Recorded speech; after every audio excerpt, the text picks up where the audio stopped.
France దేశంలోని పాత వీధుల్లో తిరుగుతున్నామా అన్నట్లుగా మీకు అనిపిస్తోంది కదూ.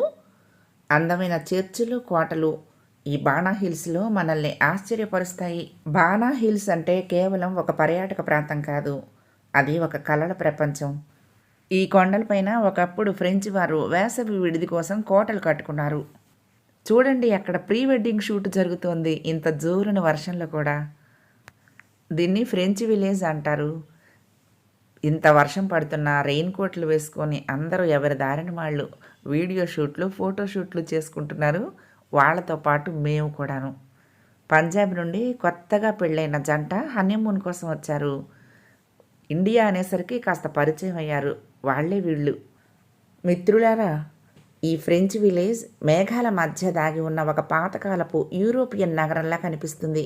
చుట్టూ ఉన్న ఎత్తైన కోటలు, అందమైన కెఫేలే కాక వింటేజ్ కార్లు, వీధి ప్రదర్శనలు మరియు రంగురంగుల పూల తోటలు ఉంటాయి. మనం బాహుబలి సినిమాలో చూసాము, ప్రభాస్ కోటగుమ్మంలోకి అడుగు పెడుతూ ఉంటే తలుపుని ఎత్తేస్తారు, జారి కందకంలోకి పడతాడు. మీకు గుర్తుందా?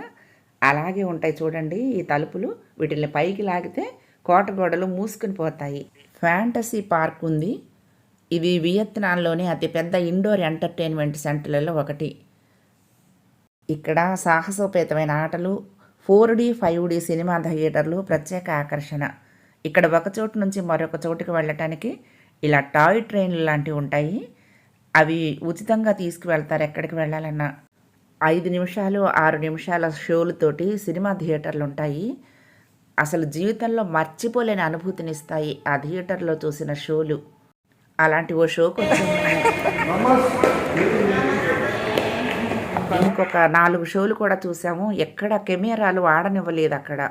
ఇక్కడ ముఖ్యంగా మనకు ఎంతో నచ్చేది గోల్డెన్ బ్రిడ్జ్. 2 భారీ రాతి చేతులు ఒక బంగారపు దారాన్ని పట్టుకున్నట్లుగా ఉండే ఈ వంతెన పైన నడుస్తూ ఉంటే మనం మేఘాల్లో విహరిస్తున్నామా అన్నట్లుగా ఉంటుంది. మొహానికి ముళ్ళు గుచ్చుతున్నట్లుగా పడుతున్న భారీ వర్షం కారణంగా మేము ఇంకా ఎక్కువ తిరగలేకపోయాము. బహుశా వెళ్ళవలసిన సమయం ఇది కాదనుకుంటాను. మీరు ఏప్రిల్ నుంచి సెప్టెంబర్ వరకు వెళ్తే చక్కగా అన్నీ చూడొచ్చు. పాత రాతి యుగంలో మనిషి ఎలా బ్రతికాడు, మనిషితో పాటు ఏ ఏ జంతువులు ఉండేవి అన్నవన్నీ కళ్ళకు కట్టినట్లుగా చూపిస్తారు ఇక్కడ.